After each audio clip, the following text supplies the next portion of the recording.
Action to action.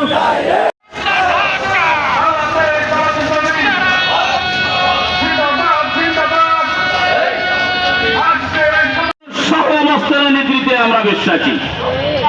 সমমর্যাদার ভিত্তিতে আপনারাও বসবাস করবেন, আমরাও বসবাস করব। প্রতিবাদ ও বিক্ষোভ মিছিল চলছে। সম্মানিত ভাই, আমরা বলতে চাই, ভারত আমাদের প্রতিবেশী রাষ্ট্র।